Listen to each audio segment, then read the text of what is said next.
Olá pessoal, vamos à aula de contabilidade pública, dando continuidade às nossas aulas presenciais. Estrutura do PCA-SP, Plano de Contas aplicado ao setor público, PCA-SP, tá? Então, essa nomenclatura PCA-SP significa Plano de Contas aplicado ao setor público. O PCA-SP é dividido em 8 classes distribuídas em 3 grupos, tá? O que são esses 3 grupos? Temos o grupo patrimonial, o grupo orçamentário e o grupo de controle.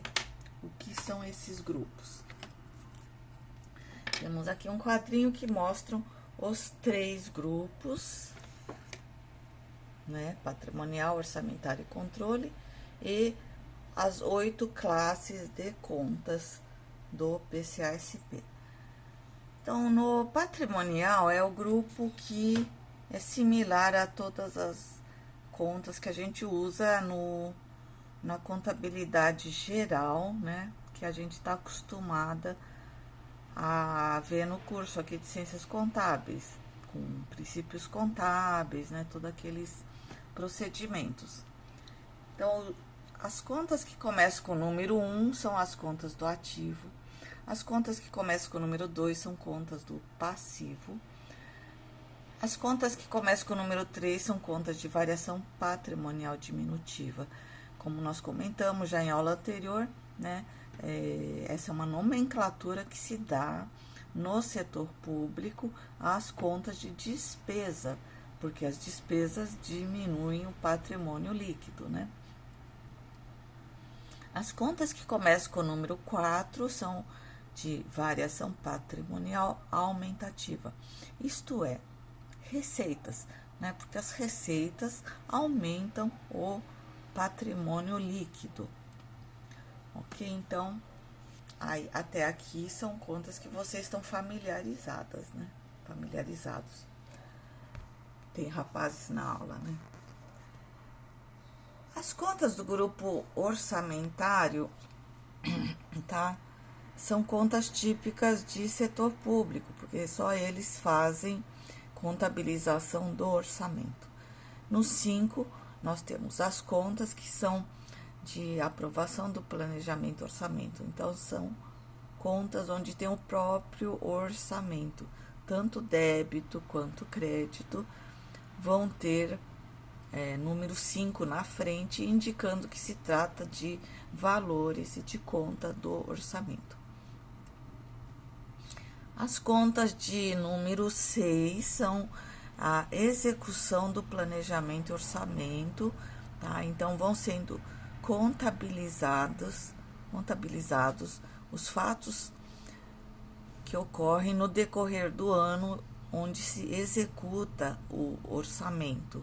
São contas que sempre terão número 6 na sua frente, indicando que é a execução do orçamento, tá? E que vão ser comparadas com o orçado e o real.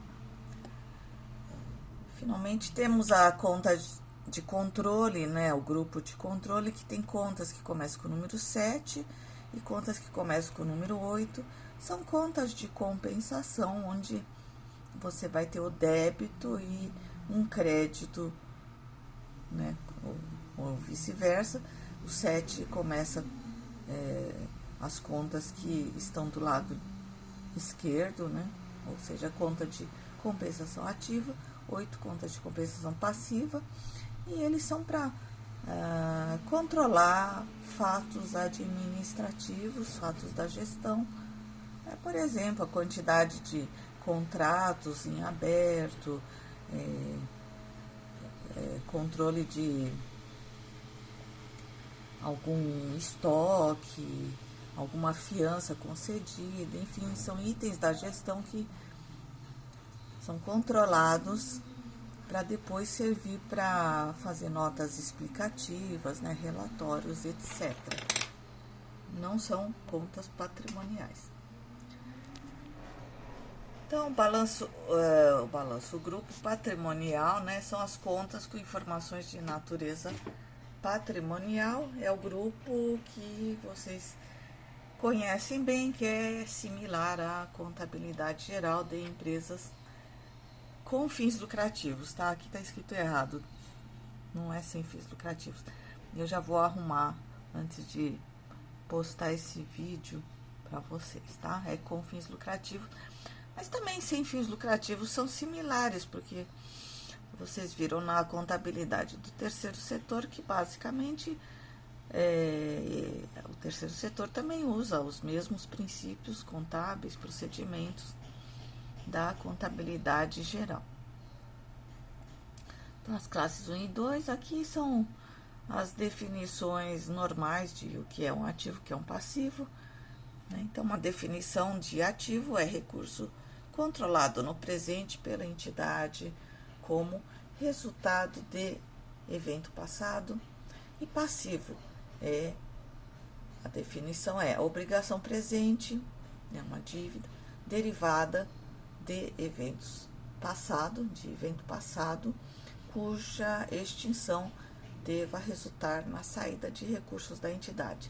Ou seja, são dívidas que serão extintas com o pagamento, tá? O grupo patrimonial inclui também as variações patrimoniais, tá? Compostas por dois grupos distintos. Nós vamos ver a seguinte, tá? Na tela seguinte. Ou seja, aqui do lado direito vai ter, do lado direito não, dos dois lados, né?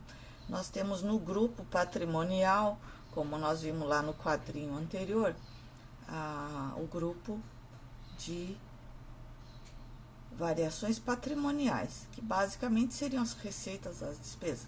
Mas nós vamos ver aqui na página seguinte que não é só isso, tá? Então, aqui são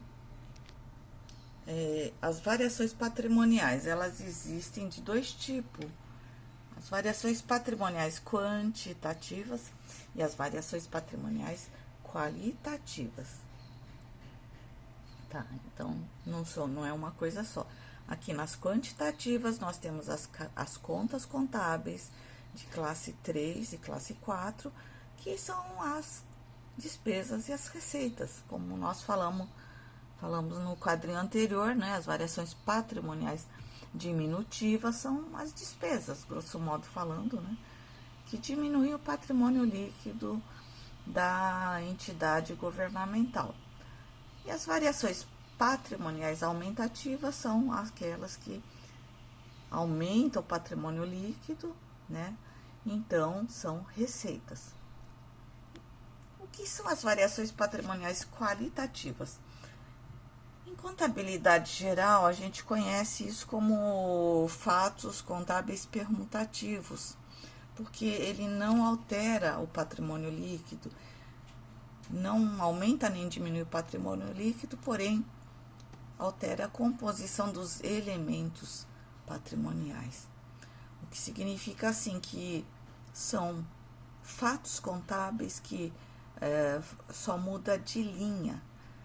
Um ativo que está numa linha muda para outra linha, ou um passivo que está numa linha muda para outra linha. Por exemplo, você tem um valor a receber no ativo e recebe, então ele vira caixa, né? Sai de uma linha de ativo e vai para uma outra linha de ativo, que não representa aumento de patrimônio líquido, mas mudou a natureza do ativo, por exemplo. Passivo também, você pode, como uma entidade governamental, emitir títulos públicos, é um passivo, né? E com isso consegue dinheiro. Então, você vai ter um débito no caixa e o crédito no passivo, dívida.